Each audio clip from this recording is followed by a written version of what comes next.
Ayan na bossing yung pinadala mong receiver, i-activate na natin yung bagong remote. Ito yung galing Bohol. Ayan, galing Bohol. Ayan. Para mapadala na natin ngayon. Ayan. Ayun yung lumang code. Ayan. I-activate lang muna natin.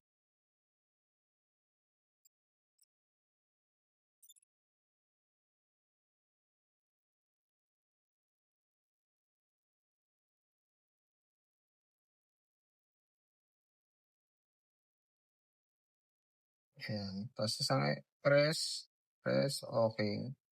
Process natin para ma-deactivate yung lumang code tapos lumang remote na nawala dahil all keyless to para safe yung unit. Ayan. Tapos hintayin lang natin.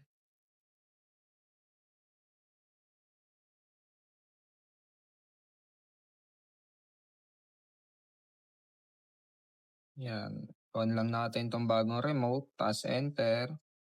Okay. Yun, umiilaw na siya.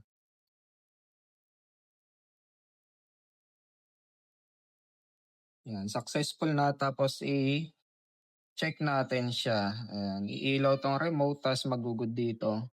Ayan. Pailawin natin ulit yung remote. Ayun.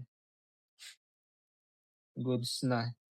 Tapos isang way natin para ma-check, naka-on yung remote, isang pindot, iilaw yung key icon, tapos pagka nag-press, iilaw yung hazard. Ayan. Tapos pagka in-off natin, dapat hindi na iilaw yung key icon. Ayan. Okay na bossing.